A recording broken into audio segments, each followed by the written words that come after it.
তো hello guys, আজকে আমি চলে এসেছি দীঘাতে এসে সত্যি খুবই ভালো লাগছিল।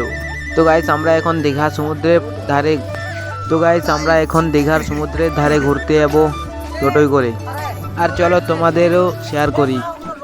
তো গাইস আমরা এখন চলে এসেছি সমুদ্রের ধারে, দেখা যাক সমুদ্রের ধারে কি কি দেখতে পাওয়া যায়। তো চলো তোমাদেরকে সব দেখাই। তো গাইস দীঘাতে এসে যে এত ঠান্ডা কিছু বলার নেই। আর হ্যাঁ, এই জায়গাটা ঠান্ডা লাগুক বা না লাগুক, এটা একটা এনজয়ের জায়গা, মজার জায়গা। তো গাইস তোমরা কিন্তু পাশে থাকবে, তোমাদের কিছু মাছ দেখাবো। প্রথমে তোমাদের দেখাই যেখান থেকে সূর্যটি বেরিয়ে আসে।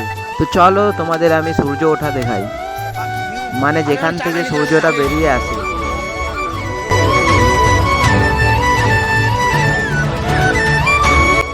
তো গাইস আমরা এখন চলে এসেছি যেখানে সূর্য ওঠে সেখানে, কিন্তু এখানে অনেক ভিড়, যাওয়া যাচ্ছে না, আর তাই আমি তোমাদের সূর্য ওঠা দেখাতে পারলাম না।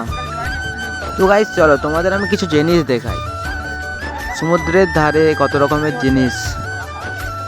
আরে আরে আরে ভাই, তুমি কে? বন্ধুকে করে কি মারবে আমাকে? तू समझा? हाँ। नहीं तू समझा नहीं। তো গাইস চলো এবার তোমাদের আমি বিভিন্ন রকমের মাছ দেখাই।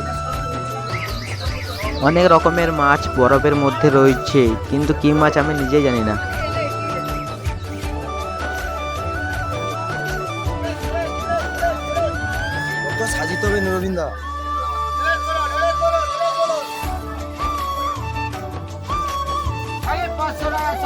তো গাইস এই জিনিসগুলো যে কি তোমরা কেউ জানলে কমেন্টে বলে যাবে, হ্যাঁ, কারণ হচ্ছে যে আমি জানি না।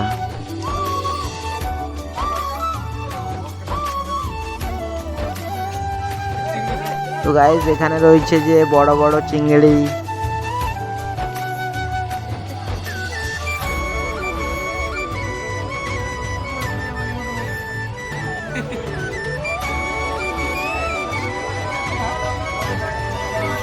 গাইস এত বড় বড় চিংড়ি আমি তো এই প্রথমবার দেখলাম।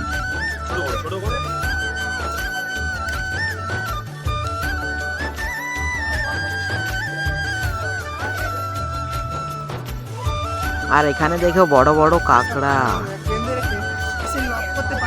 তো গাইস ভিডিওটা ভালো লাগলে ভিডিওটা লাইক করো, আর কে কে দীঘা গেছো কমেন্টে বলে যাও।